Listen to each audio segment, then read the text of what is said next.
America. Truly, what is America?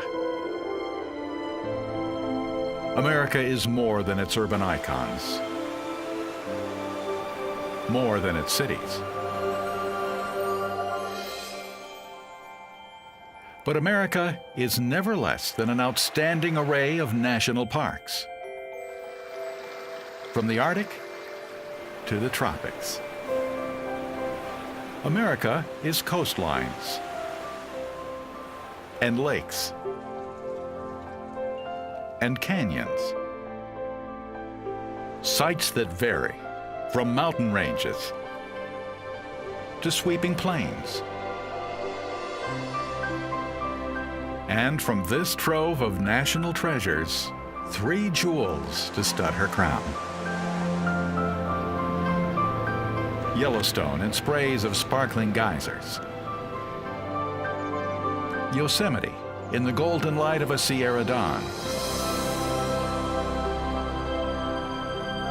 Grand Canyon glowing with ever-changing colors. This trinity is placed atop the crown of national parks and captures the essence of the American landscape. Places of incredible spectacle. Places to relax, refresh, and connect with the natural world.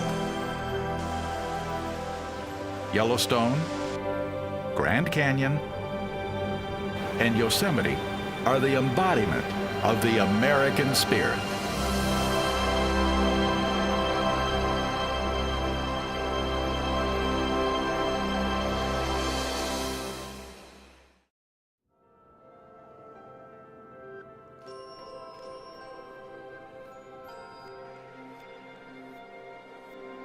What is America? America is firsts. The first to communicate by telegraph. The first to successfully fly an airplane. The first to reach the moon. And it's the first nation on Earth to create, by legislation, a national park, Yellowstone.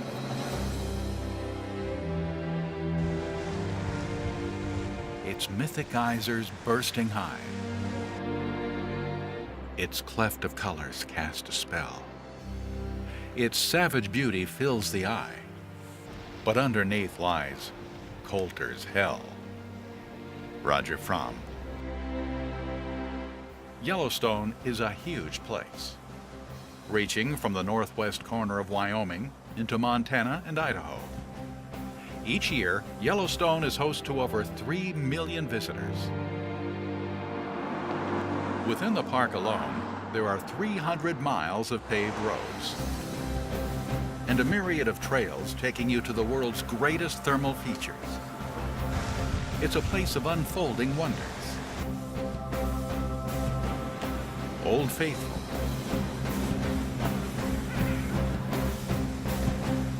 Mammoth Hot Springs, Yellowstone Falls,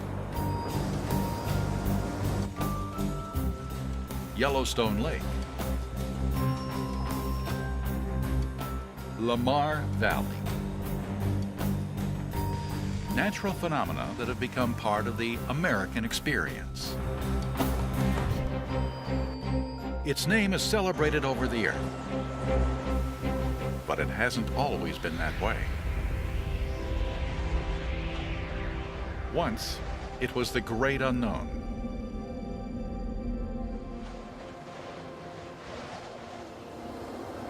Hemmed in by Sentinel Mountains, it is an area spanning well over 3,000 square miles.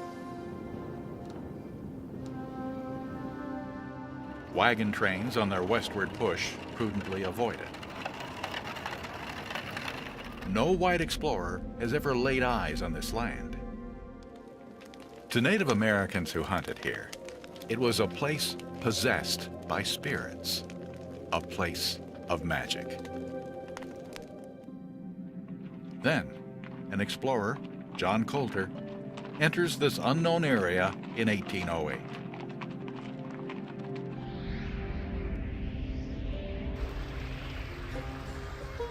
John Colter had been a member of the Lewis and Clark expedition of 1804 to 1806, across unexplored North America from St. Louis to the Pacific.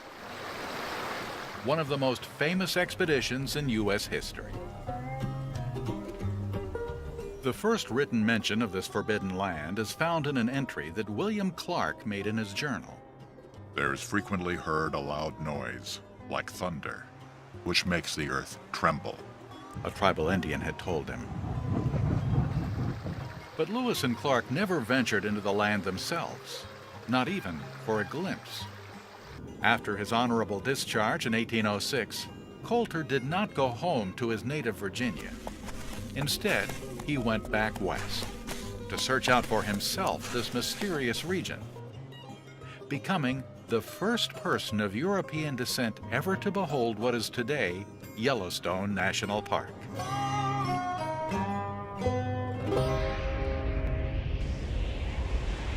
What he discovers is Hades, the Inferno, an underworld, the kingdom of the dead, without having died. Sulfurous fumes slithering into black air.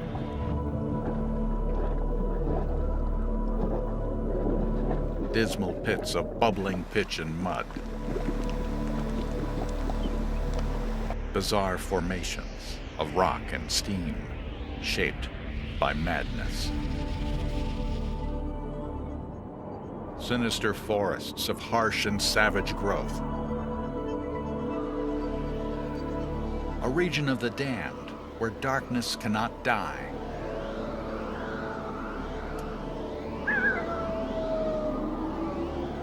When John Colter returns to civilization and breathlessly makes public his discovery, he is mocked.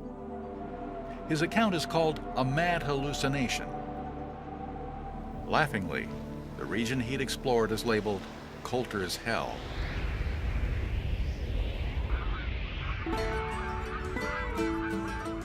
Over the next 40 years, mountain men, fur trappers, hunters, mavericks who venture beyond the frontier are lured into this netherworld.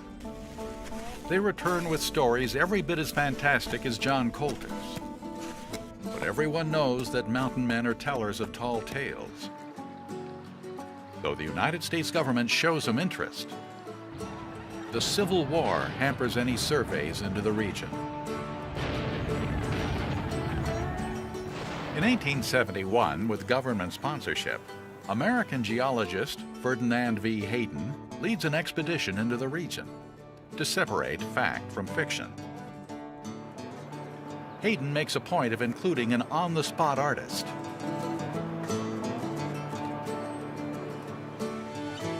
And a photographer in his party of scientists and explorers.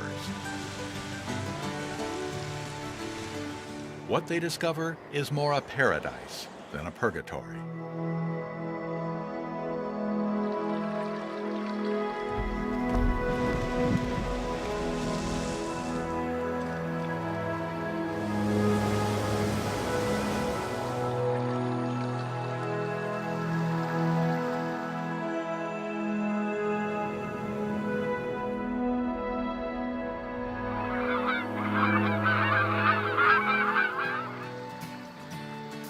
Hayden and his party are convinced that this awesome region, sprawling across volcanic plateaus in northwest Wyoming, which early French trappers had called Roche Jaune, yellow rock, is a natural treasure that must be protected.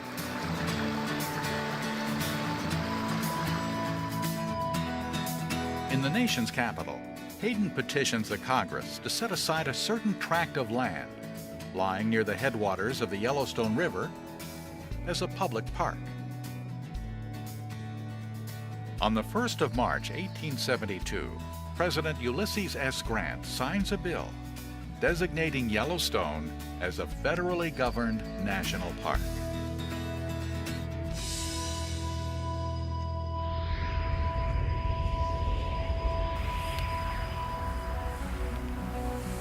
Yellowstone is a creation of fire and water. Its thousands of square miles of forest and meadow, lakes,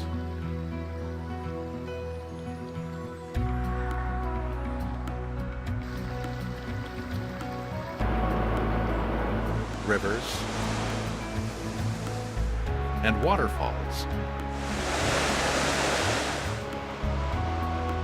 Mountains and canyons are cradled in the vast caldera of an ancient volcano, still active, the largest supervolcano on the continent.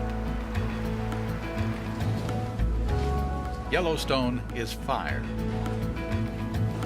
The dark and deep underground is perpetually seething with superheated ash and pumice, endlessly spewing steam and gases. Here, the billion-year-old birth pangs of Mother Earth are a daily occurrence. Colonnades of lava, pushing through the Earth's crust from the blind world below.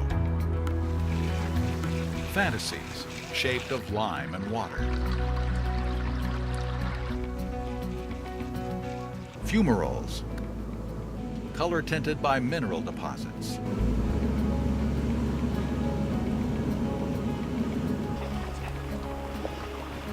Mud pots, a hyperactive display of volcanic bubble gum.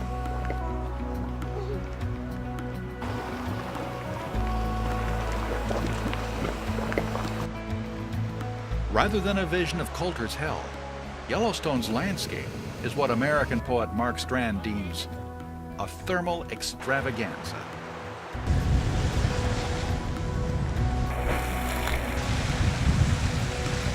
Mammoth Hot Springs features were created over thousands of years. Constantly changing terraces, pools, and colorful formations grow out of a massive discharge of thermally heated waters. Each day, over 2 tons of calcium carbonate suspended in water create ever-changing structures.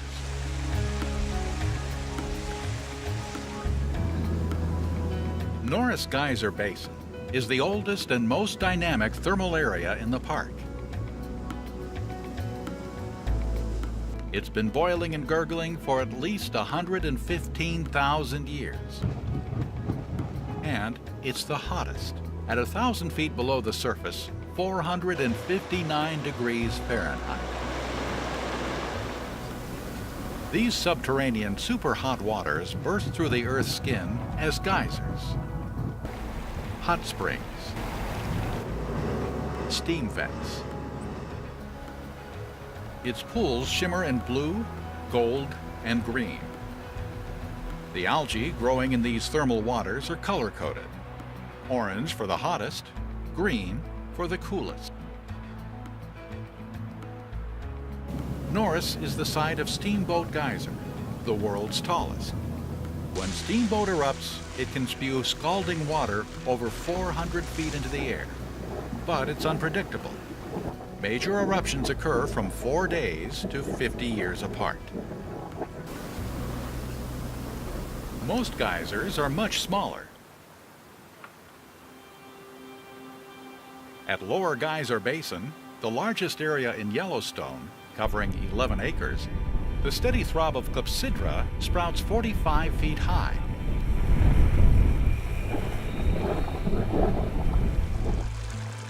A series of terraced reflecting pools surrounds Great Fountain Geyser, one of the few drive-up geysers in the park.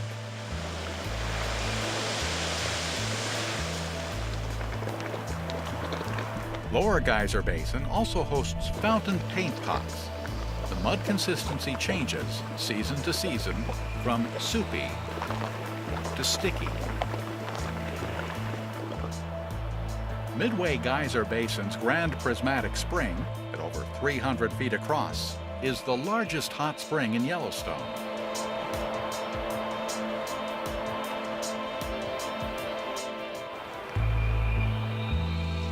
Nearby, another large feature, Excelsior Geyser. Its crater's copious outflow, thousands of gallons a minute, is hot, 199 degrees Fahrenheit. So much steaming water flows into the Firehole River that it's warmed several degrees.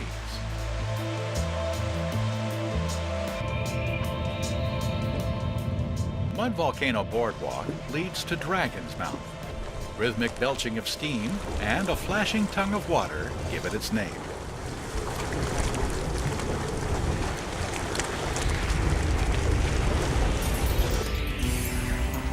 Yellowstone is also water. These are the waters of the highest in altitude large lake in North America, Yellowstone Lake. For visitors to the park, the lake is a place for exploration, fishing, and boating.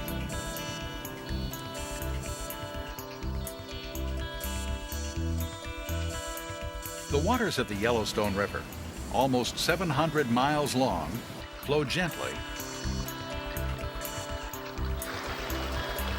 then rapidly, gain speed and tremendous power, and then juggernaut through scarps of yellow stone, which give the region its name, chipping and spalling until they've hacked out a spectacular Grand Canyon of the Yellowstone.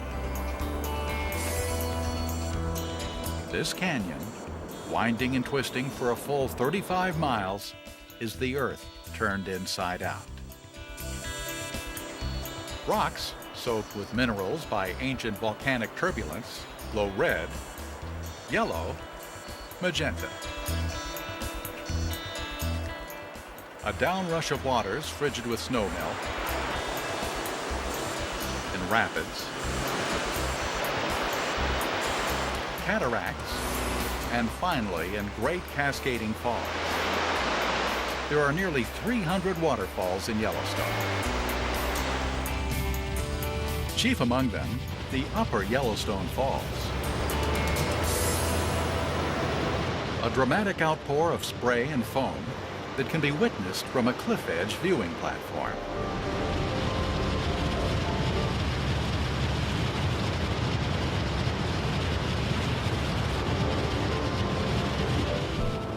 Taller still, the Lower Falls, almost twice as high as Niagara.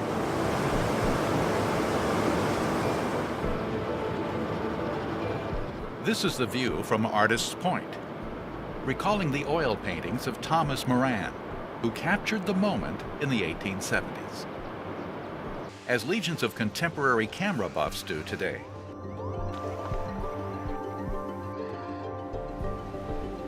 A buildup of ice during winter only enhances its beauty. Almost completely bounded by mountains, Yellowstone is 80% forest.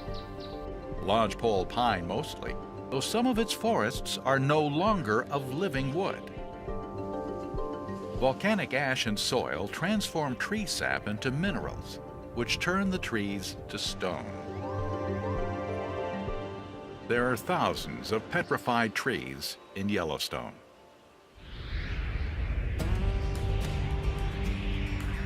This land is often called the Serengeti of the Americas, after the renowned East African Game Reserve. Yellowstone is one of the world's foremost wildlife sanctuaries, home to the largest number of wild animals per square mile in all the lower 48 states. Mating, giving birth, growing up,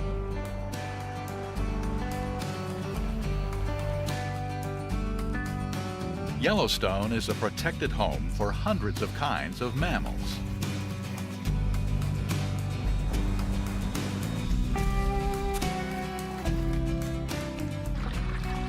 Creatures of the water, and creatures of the air.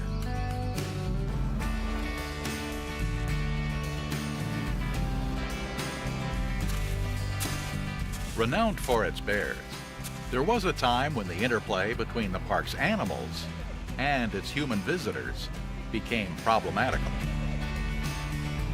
Yellowstone has always been a photographer's paradise. In the early 1900s, after the Kodak company came out with the popular Brownie box camera, Yellowstone was beset with camera-toting visitors, taking snapshots to show the folks back home. But the snapshots most highly prized were the ones with wild bears. Being photographed with bears was one of the highlights of a visit to Yellowstone. Back then, scraps from the tourist picnic table or the cooking fire were put out, and the Park Service staged public feedings every night for the many bears in Yellowstone. Visitors sometimes fed the bears by hand. Look at me!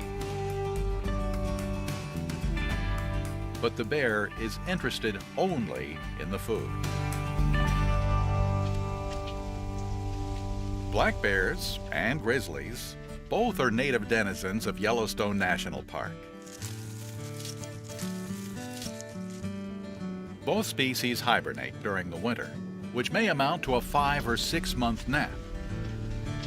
They live off the fat they put on during spring, summer, and autumn, the tourist season. Then they'll spend most every waking hour putting on weight. They're omnivores. They'll eat plant life, insects, fish, small animals, and occasional carrion. Black bears, one of the 2 species that thrive here, are endowed with excellent vision and hearing, and an extremely keen sense of smell, combined with uncanny intelligence. Cubs must learn from their mothers how to sniff out real food. Today, garbage is no longer on the menu, thanks.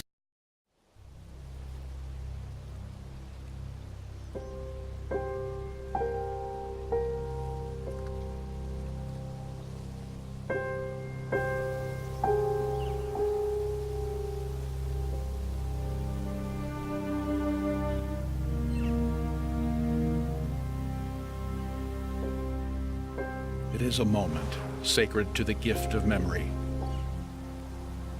A transcendent, timeless moment. As if the curtains of creation are suddenly parted.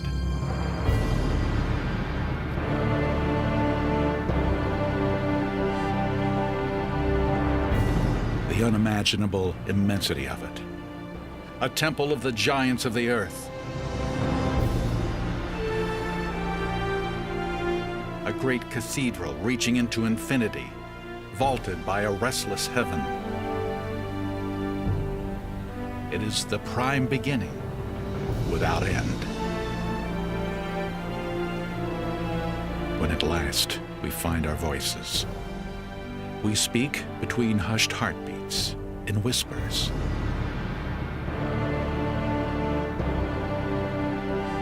No words or works of art. No films or photos or travelers' tales can prepare us for the first view, with our own eyes, of the Grand Canyon. We gasp, how small is a human being in the vastness of nature?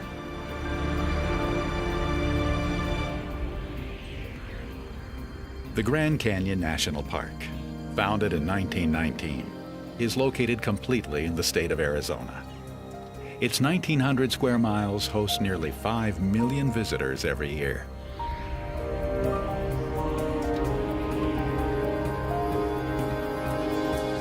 Unmatched elsewhere on the planet, this is a masterpiece shaped by erosion and sculpted by a tool of immense power, a river.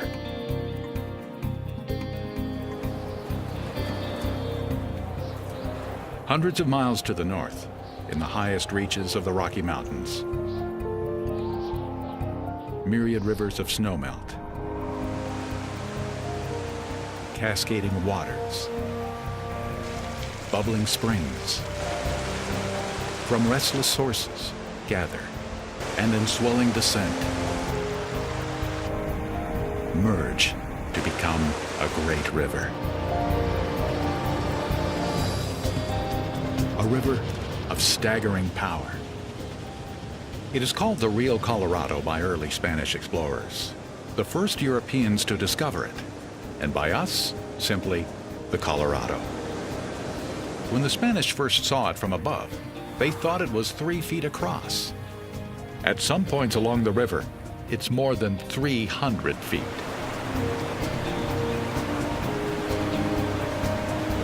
This Michelangelo of a river, this alluvial titan, coursing some 1,500 miles over half a continent, has cut through millions of years of rock and residue, carving cliffs and scarps, gouging out caves and caverns,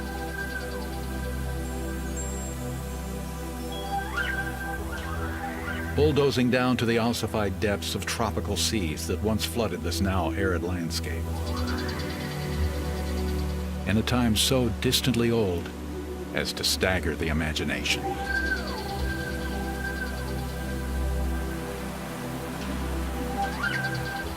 Before the invasion of the continent by the Europeans, Native Americans believed this river was a sacred body of water, a tool of the divine.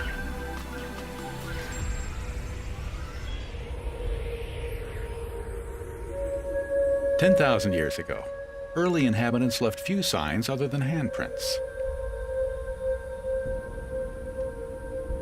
Later, hunter-gatherers roamed the region. Some lived in caves that pockmarked the canyon. Embellishing sheer walls of rock with ancient symbols.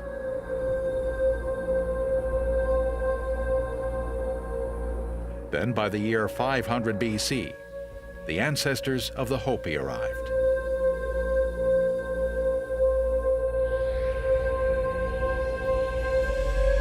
In this dry, flinty soil, they learned to grow corn, which they stored in hollowed-out walls of the canyon. One can still see these ancient granaries today.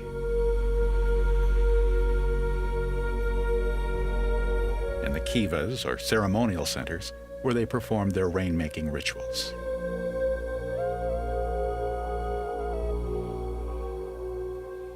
This is the Tusayan ruin, one of the 2,000 ancestral ruins found within Grand Canyon National Park.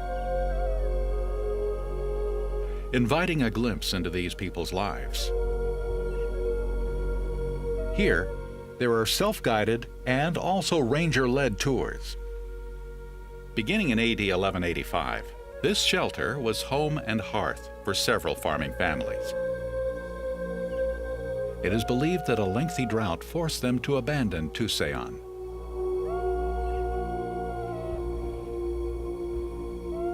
Whatever the reason, these people were the ancestors of today's Hopi. The word Hopi means peaceful, wise.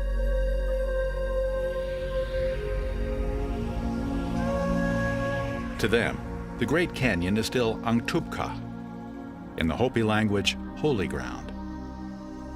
They say the whole canyon and everything in it is sacred to us. This awesome vastness throbs with life and profusion. Cold weather pine and birch thrive in the upper reaches.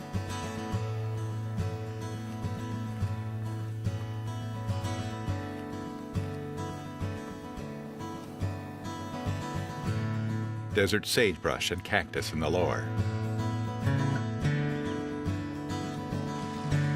Songbirds abound. And birds of prey. Bears lumber.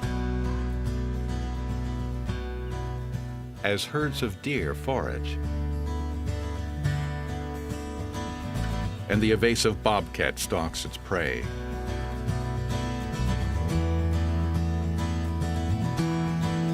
Coyotes prowl. Desert reptiles, still as stone, absorb the blinding sun.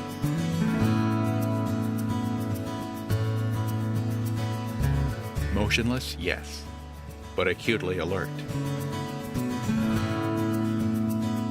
Adaptable, and amazing are the native bighorn sheep. They graze at will from the sparse foliage of the canyon rims to the verdant riverbanks.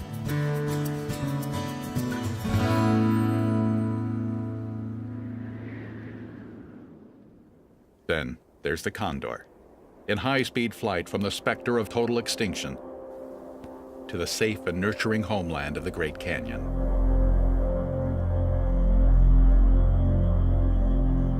This is North America's largest flying land bird, remarkably graceful as it wheels in circles over the canyon's depths.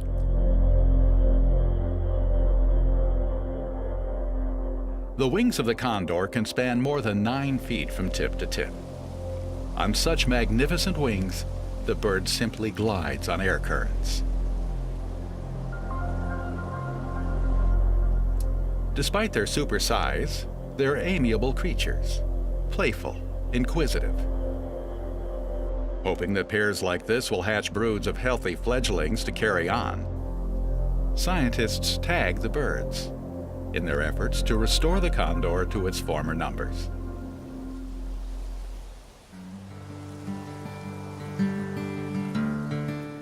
The varieties of colors and geological shapes in the canyon are enormous.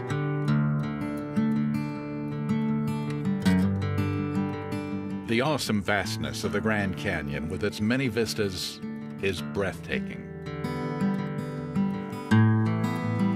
Many viewing points are on the canyon's cliffs.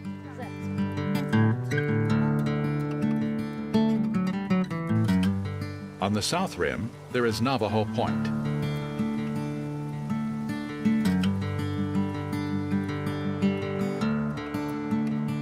And Grandview.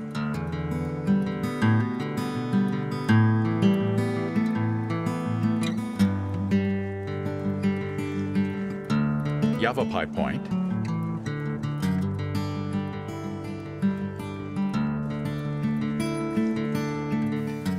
and Moran Point.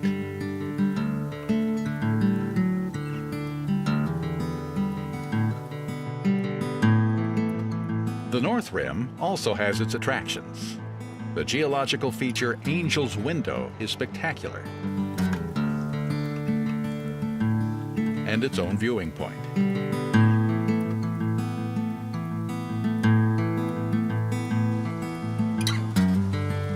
Point Imperial.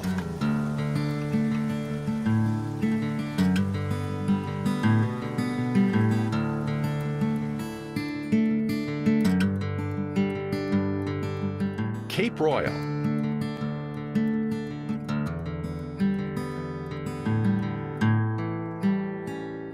And Vista Encantada.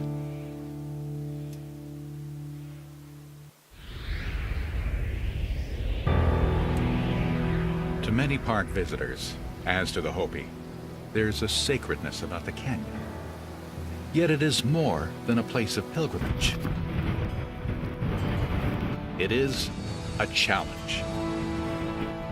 This is the greatest canyon of the world. We gaze down, and still farther down into its awesome depths. Swallowed up by such vastness, we begin to realize our own insignificance. Yes, it is indeed a challenge. It challenges us as it challenged John Wesley Powell, who in 1859 is the first explorer ever to venture the length of the Colorado River's Great Canyon. Hanging on amidship, his gaze locked in view of the great river ahead, his arm raised in command, the violent waters carry him through one of the Earth's most awesome wonders.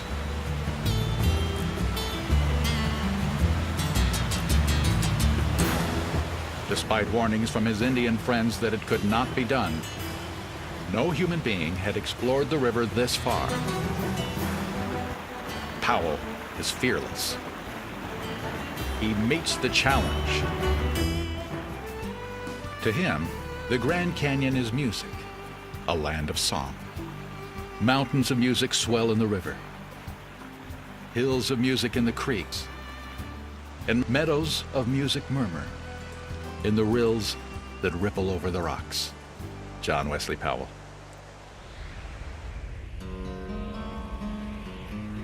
The Grand Canyon experience challenges our physical wholeness as it had John Wesley Powell's.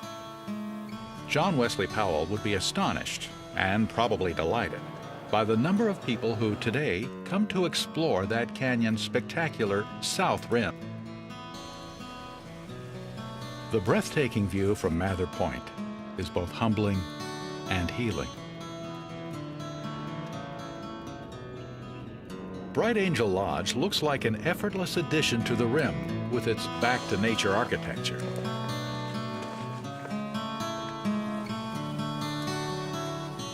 The venerable El Tovar Hotel, over a century old, exudes the same rustic character. And not just on the outside. El Tovar became a canyon landmark after playing host to the likes of President Theodore Roosevelt and to Albert Einstein.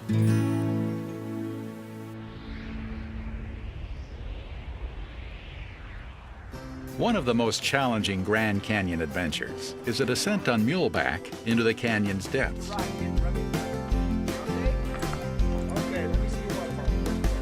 This is the Bright Angel Trail Mule Ride, a guided 2-day trip.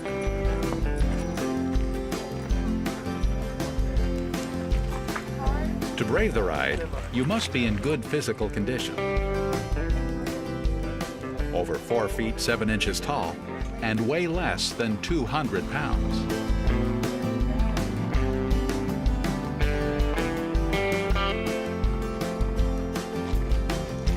It's a dizzying descent, almost a mile down.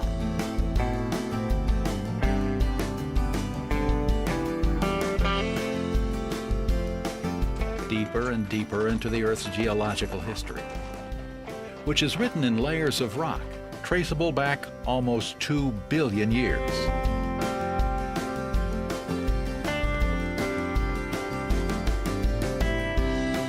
The location offers glorious views of the canyon.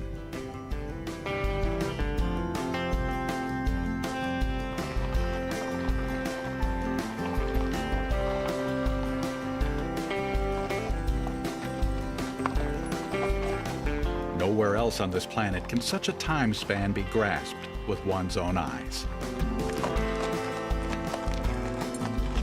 It's a journey back in time.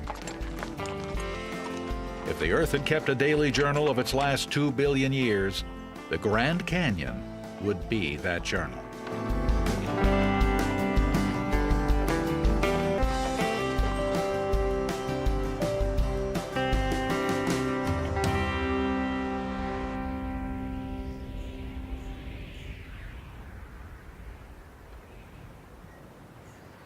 Only 1 of every 10 visitors to the park ever extends their trips to the Grand Canyon's north rim. But those who do find that there's a different feeling there. At 1,000 feet higher, it's cooler. The wilderness is overwhelming. It's more remote.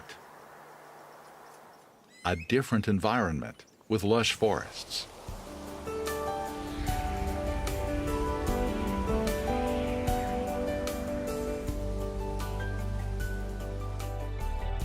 As in most of our national parks, hiking is a favored sport. Day hikers won't need special equipment, just a backpack and plenty of food and water. Others pack more for overnight camping. But all hikers must be in good physical condition. This trail is rigorous. The North Kaibab Trail is steep, jagged, and not for beginners. Long-distance hikers experience dramatic changes in climate. On the rims, it may be brisk, like Canada in autumn. While on the canyon floor, it's as hot as Mexico during summer.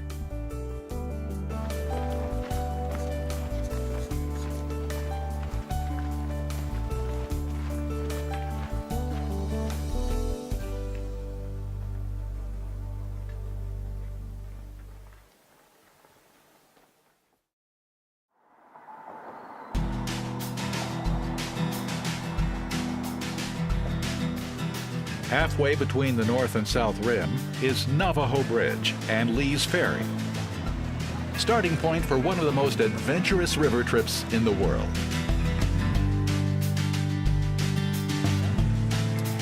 There's no better way to become personally acquainted with the great Colorado River than roughing it on a raft.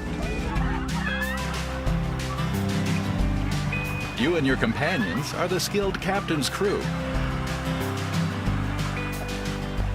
You fully appreciate John Wesley Powell's pioneering voyage when making one of your own. These river adventures are long, from 3 to 18 days,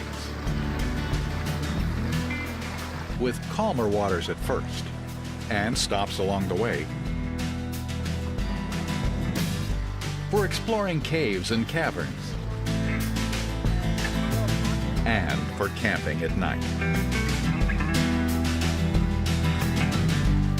You can trail to Native American ruins, where grain was stored up on the canyon wall.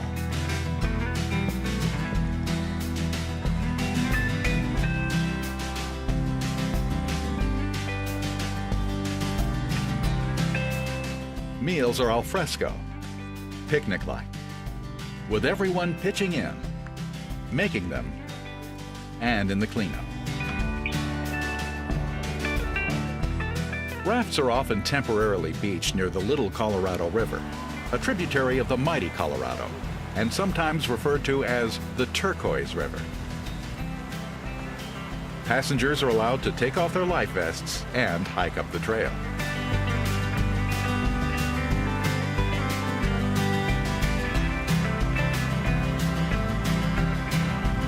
At last, they arrive at their destination, a natural pool, crystalline blue.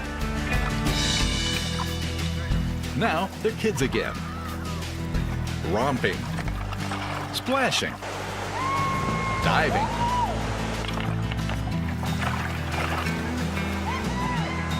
and sliding down bumpity-bump into the churning waters. A perfect balm for sore muscles and sweating limbs.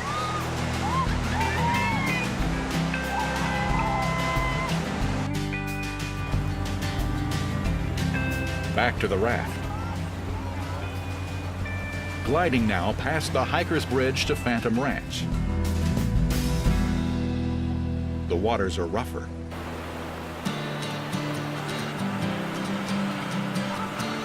Swimming is risky. The river is numbingly cold.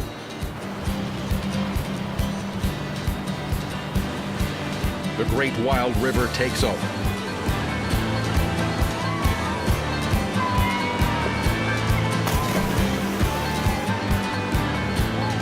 Suddenly, it's just you and your mortal companion.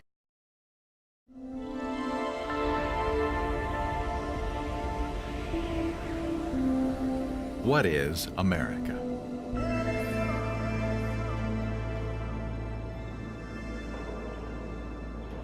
America is outstandingly Yosemite.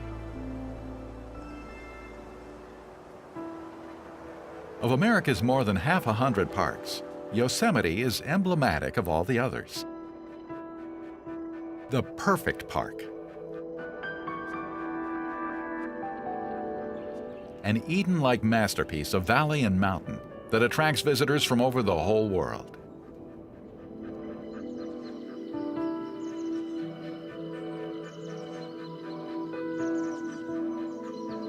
The radiance in some places is so great as to be fairly dazzling. Every crystal, every flower, a window opening into heaven, a mirror reflecting the Creator. John Muir.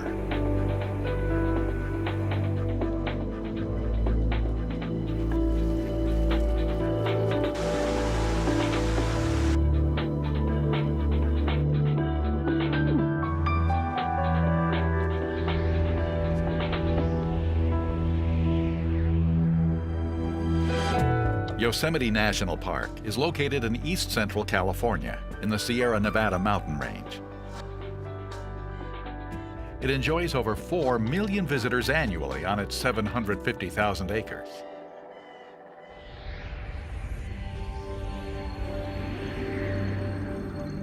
This masterpiece of creation has been eons in the making. Millions of years ago, on the western margin of what we know as North America, a massive granite monolith thrust up from the Earth's crust. A rising mass of solid rock 400 miles long. We know it as the Sierra Nevada, and it's still growing.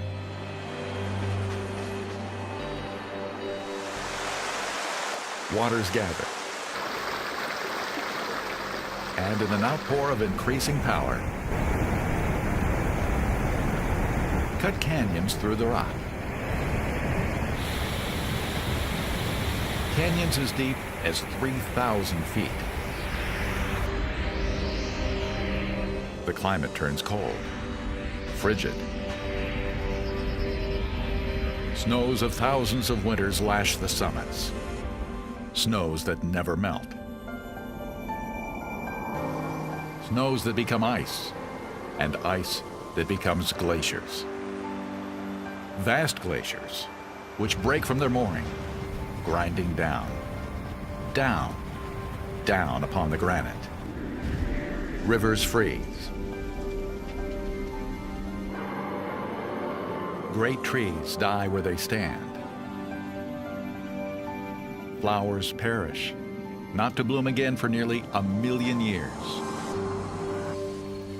While through eons, 100 million tons of restless glaciers advance over this immense mass of sawtooth granite. Moving like colossal chisels, splitting, scouring, polishing the dense rock. Moving like the fingers of a sculptor and carving out what well may be the most beautiful valley in the world.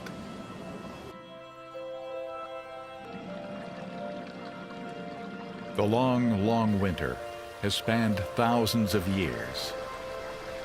After so long, spring makes a comeback. Now with a warm sun thawing the ice-bound earth. Through glacial meltwater and ghostly mists, an epiphany of landmark wonders. Yosemite Valley.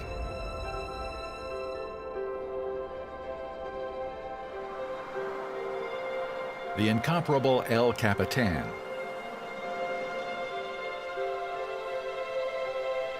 Enigmatic Half Dome. Cathedral Rock soaring heavenward. Yosemite Falls, the highest falls in North America. A fantasy family of bluffs, the Three Brothers. And brooding Sentinel Rock. This valley, so heavenly high, so dauntingly deep, spawns wildlife in endless abundance. Wildlife which draws the first human hunters and their broods.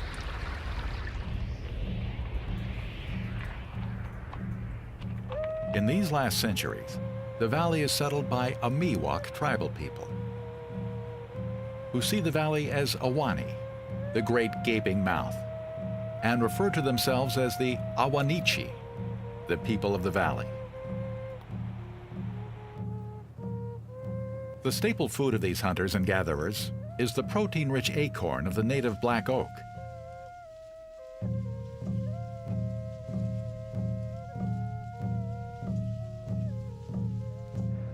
Acorns are stored in granaries, dried, shelled, and pounded into flour. Tribal ceremonies, dancing and prayers, are held in the roundhouse, while the smaller sweat house is used for purification before hunting. Unreached by the Spanish missionaries, the Awanichi live from generation to generation to the seasonal rhythms of the valley. Then, gold. Gold is discovered in the Sierra Nevada, in a foothill stream north of the valley. Thousands of gold seekers venture into the foothills with picks and pans and hopes preposterous. With their survival threatened, the native Indians fight back. 2 years after gold had been discovered in California, Major John Savage finds himself nervously leading a battalion through an uncharted wilderness, never before penetrated by white men. His orders are to corral the Indians native to the place and forcibly herd them onto a reservation. After days of cautious travel, they stumble onto a valley, the likes of which they had never seen.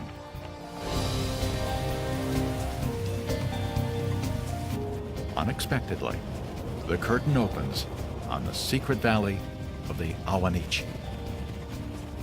The men are awestruck.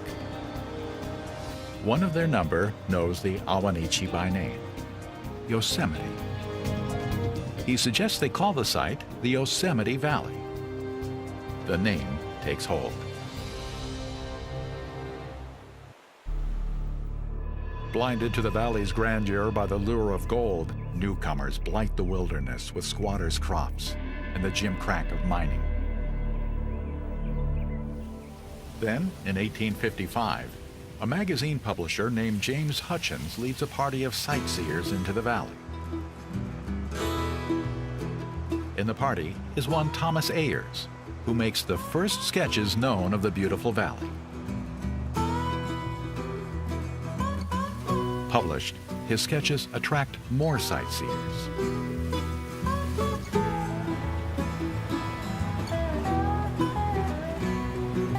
Among them is Frederick Olmsted, who had co-designed New York's Central Park. Olmsted is so moved by what he sees that he lobbies with higher-ups to make a park of the Yosemite Valley. After sulking in the Stone Age for thousands of years, Yosemite is suddenly being celebrated by industrial America.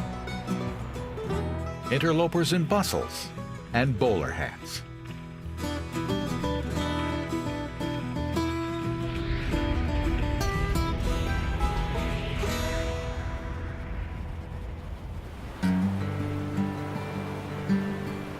For decades, East Coast newlyweds had flocked to Niagara Falls for their honeymoons. Now, they learned that it is Yosemite Falls that are the highest in the U.S. and the second highest in the world. And that Yosemite has more than half of America's highest waterfalls.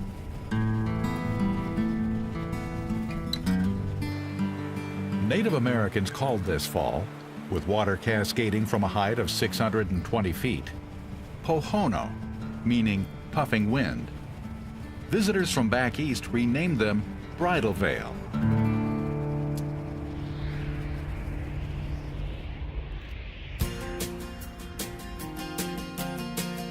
Visitors marvel at Yosemite's stand of sequoias and Mariposa Grove.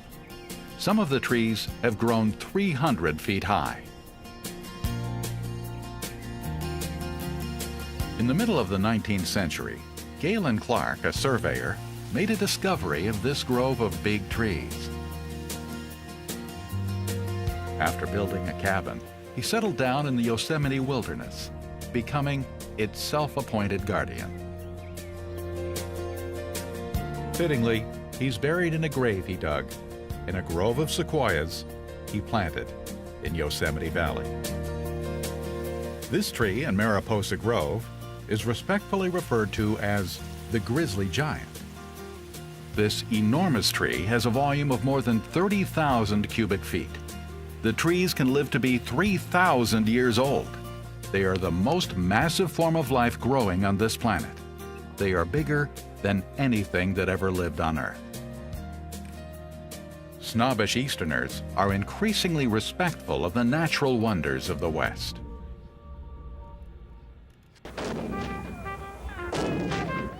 The Civil War still rages.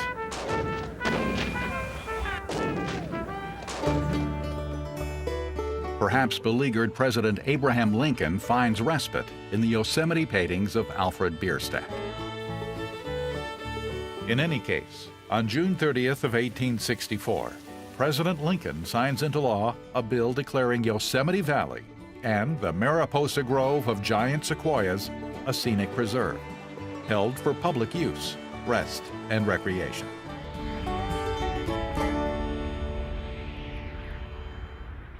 But it is not yet a national park. National parks are still in the future. The land is held in trust for the American people by the state of California. Despite the new legal sanctions, speculators still trespass into Yosemite territory. Homesteaders in their unsightly shacks still cling to the land.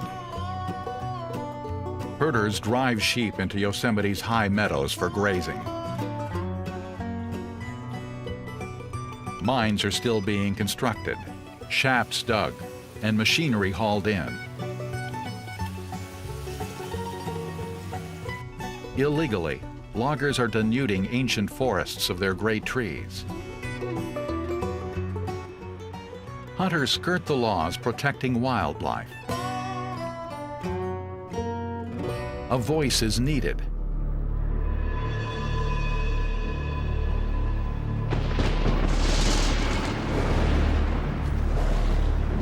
And a voice is heard. In God's wilderness lies the hope of the world, the great, fresh, unblighted, unredeemed wilderness. The hectoring voice of John Muir, part naturalist, part Old Testament prophet, who becomes the fearless champion of our national parks as sanctuaries.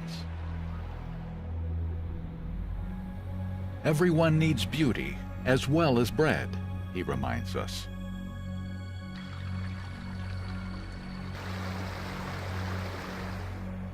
Places to play in and pray in. John Muir, born in 1838, is a restless spirit, a Scotsman who emigrates from the land of crofts and kilts to the rustic reaches of Wisconsin. Now, he migrates to the far west, to California, where he seeks out Yosemite, which he knows of from his reading. A tireless hiker, he explores Yosemite on foot, from the chaparral to the alpine heights. He sleeps under the stars.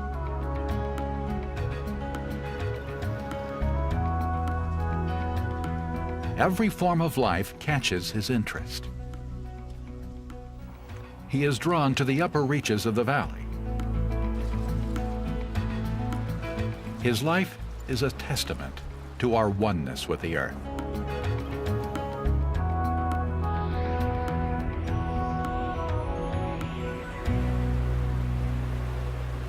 Eastward, across the continent, others share his cosmic vision.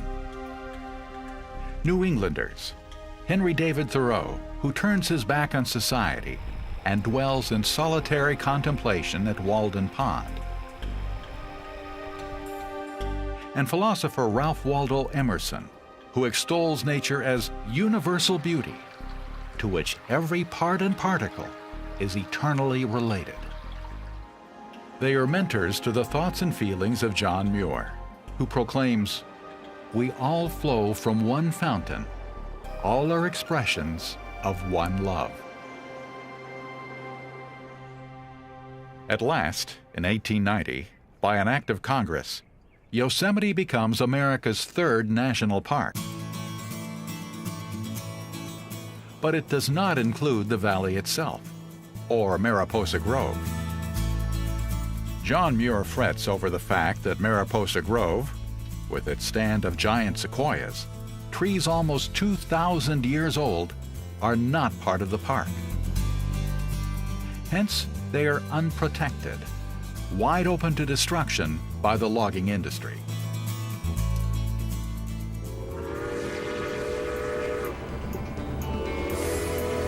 Then, in 1903, it is announced that U.S. President Theodore Roosevelt is coming to visit Yosemite for a sumptuous reception. But Teddy Roosevelt, a rugged outdoorsman, has other ideas. Ditching security, he spends his time in Yosemite with John Muir, one-to-one at Mariposa Grove, and later in a meadow near Yosemite Valley's Bridal Veil Fall. The President of the United States and John Muir camp together. The President relishes simpler fare than that which had been planned for him. After the two men have talked themselves out, they go to sleep under the stars.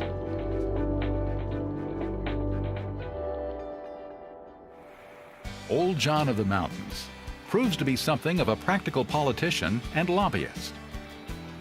At last, with the President's backing, Yosemite, including Mariposa Grove, becomes a full-fledged member of the growing family of national parks. Muir discovered Yosemite for himself and made it his true home. He won followers from future generations. Today, the whole world honors John Muir. Discovery. The discovery of this magical valley. First by the Awanichi,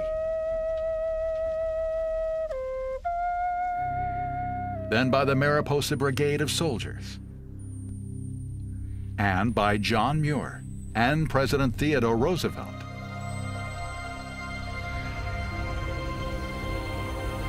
And now, you. Yosemite casts its spell upon multitudes of visitors, eager to immerse themselves in the myth and mystery of Mother Nature, the spirit within the valley, scenic wonders,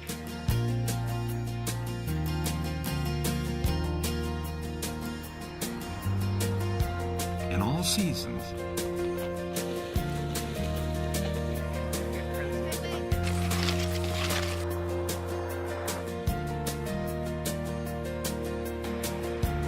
To share this timeless beauty and find that spark within themselves.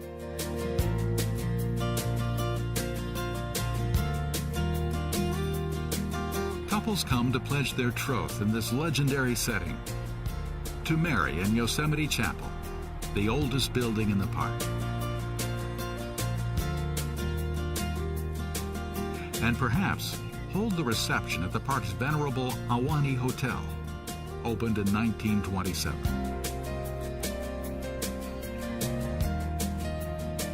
It's been named a National Historic Monument. It's one of the earliest buildings to weave Native American motifs into its overall design.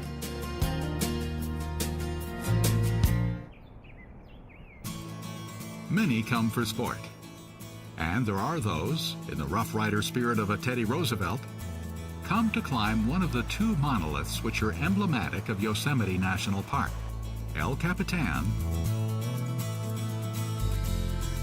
and Half Dome. The climb up Half Dome's cable route is steep, but no ropes are needed. With care, most hikers can scale the dome in 5 to 6 hours. The view is your reward. Getting to the top of El Capitan is a real vertical challenge. For serious rock climbers, Yosemite is unsurpassed.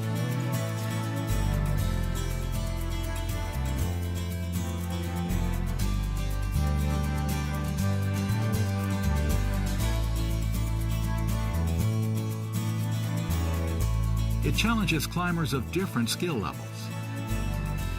At more than 3,000 feet, El Capitan is the largest granite monolith in the world.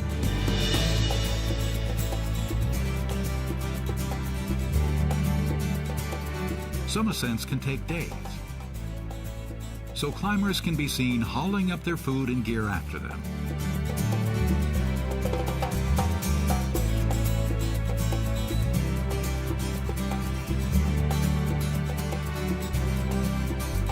the challenge comes the prize. Winter sports thrive. Downhill skiing,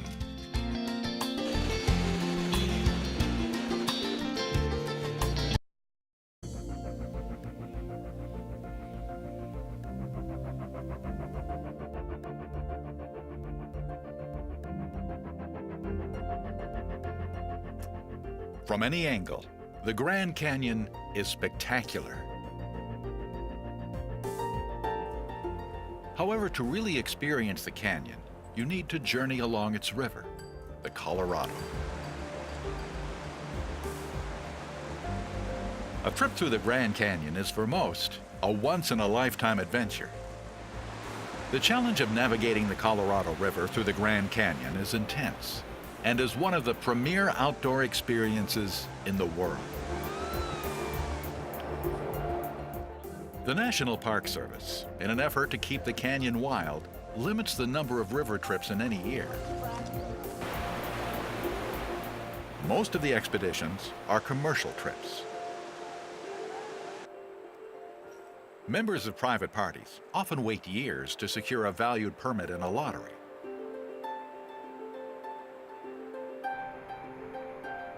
Craft on the river range from smaller kayaks and rafts with oars or paddles to the big S&J rigs, which are up to 37 feet long and 15 feet wide. Designed especially for the Grand Canyon, these motorized craft can carry up to 20 people. These big rigs move more quickly over the placid stretches of the river, leaving more time for exploring and hiking. Commercial motorized raft trips are shorter, lasting roughly a week, while oar-powered trips can take 2 weeks or more. Lee's Ferry is the launching spot. Exploring the Colorado River is no picnic. There's work. Loading the rafts with provisions and gear is the first step. Travelers are then given safety instructions. Despite the challenge of the wild river, the tours have an excellent safety record. Commercial guides on the river wear many hats, from driving the boat, cooking the food, to entertaining.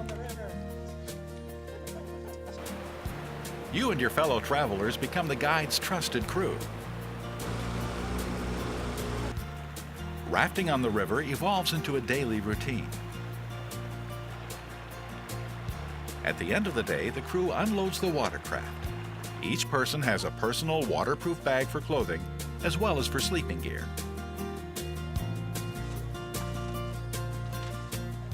The next step is setting up the tent.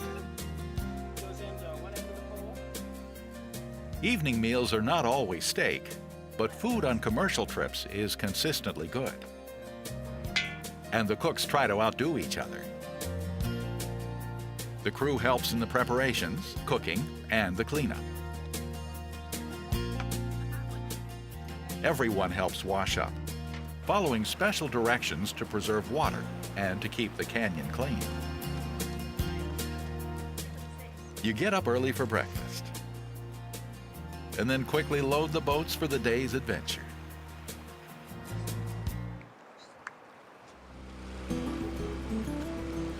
Dress for the weather.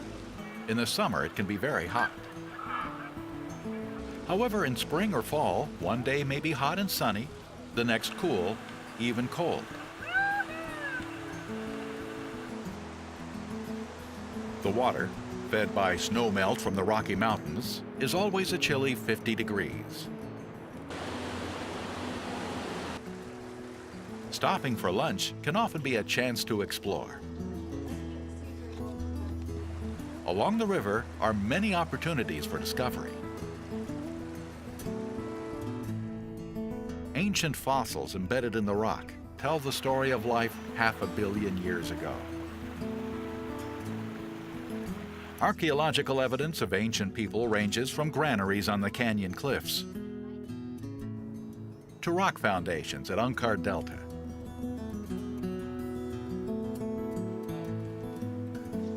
Those with a thirst for adventure can take side trips.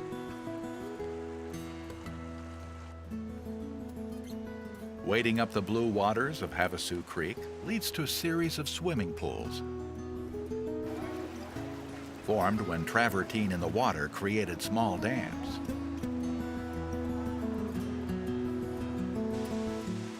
At Deer Creek Falls, hikers savor the side canyon.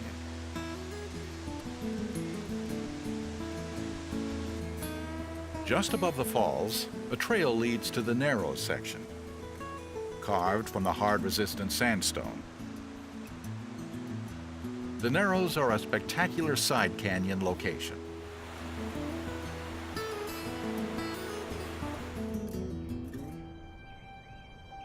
Perhaps the most enchanting experience is watching the changing light on the canyon walls at sunset, reflected in the surface of the Colorado River.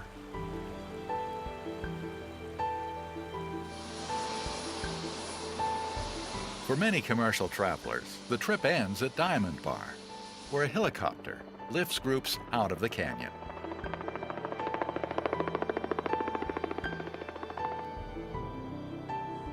Leaving the canyon behind, travelers carry the warmth of new friendships and their lasting memories of rafting adventures in the Grand Canyon that will remain with them for a lifetime.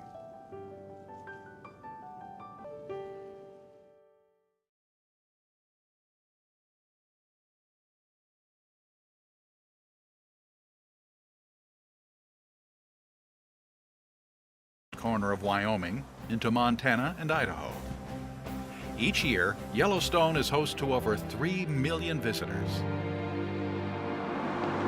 Within the park alone, there are 300 miles of paved roads and a myriad of trails taking you to the world's greatest thermal features. It's a place of unfolding wonders. Old Faithful,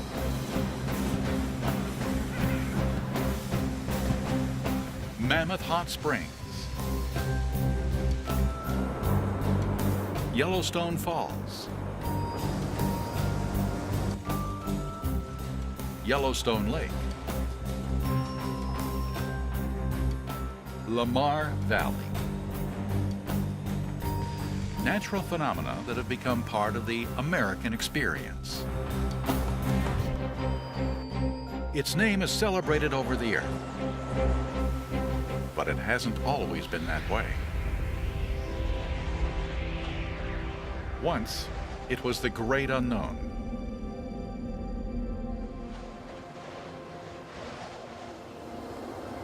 Hemmed in by Sentinel Mountains, it is an area spanning well over 3,000 square miles. Wagon trains on their westward push prudently avoid it. No white explorer has ever laid eyes on the Inferno, an underworld, the kingdom of the dead, without having died. Sulfurous fumes slithering into black air.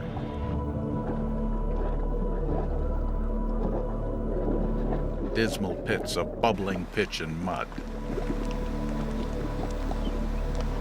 Bizarre formations of rock and steam, shaped by madness. Sinister forests of harsh and savage growth.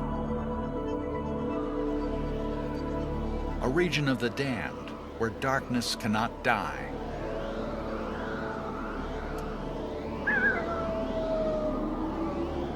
When John Colter returns to civilization and breathlessly makes public his discovery, he is mocked. His account is called a mad hallucination. Laughingly, the region he'd explored is labeled Colter's Hell.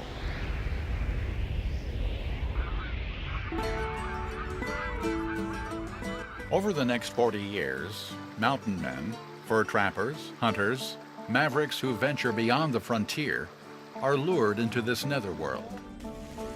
They return with stories every bit as fantastic as John Colter's. But everyone knows that mountain men are tellers of tall tales. Though the United States government shows some interest, this land.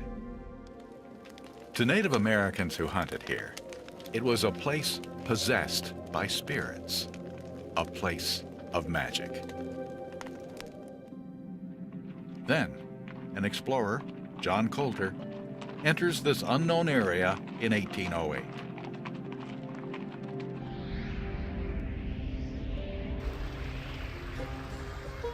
John Coulter had been a member of the Lewis and Clark expedition of 1804 to 1806, across unexplored North America from St. Louis to the Pacific. One of the most famous expeditions in U.S. history. The first written mention of this forbidden land is found in an entry that William Clark made in his journal.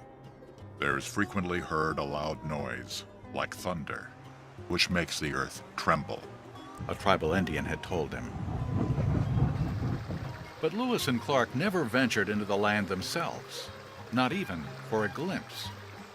After his honorable discharge in 1806, Coulter did not go home to his native Virginia.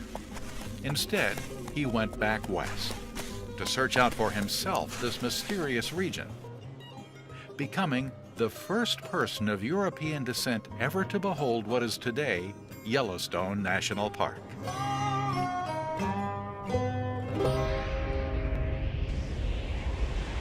What he discovers is Hades. America. Truly, what is America? America is more than its urban icons, more than its cities. But America is never less than an outstanding array of national parks. From the Arctic to the tropics. America is coastlines and lakes and canyons, sites that vary from mountain ranges to sweeping plains. And from this trove of national treasures, 3 jewels to stud her crown. Yellowstone in sprays of sparkling geysers. Yosemite in the golden light of a Sierra dawn. Grand Canyon glowing with ever-changing colors. This trinity is placed atop the crown of national parks and captures the essence of the American landscape. Places of incredible spectacle. Places to relax, refresh, and connect with the natural world. Yellowstone, Grand Canyon, and Yosemite are the embodiment of the American spirit.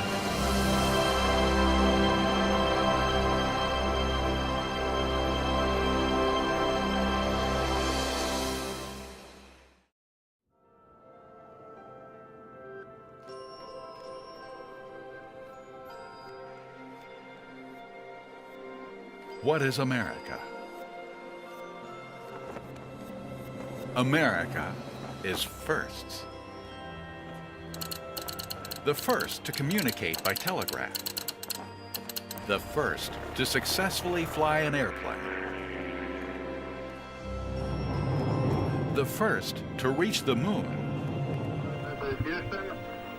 And it's the first nation on Earth to create, by legislation, a national park. Yellowstone.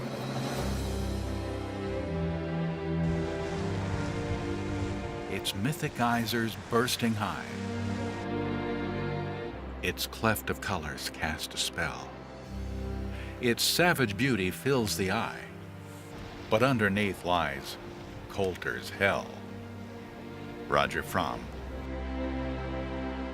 Yellowstone is a huge place, reaching from the northwest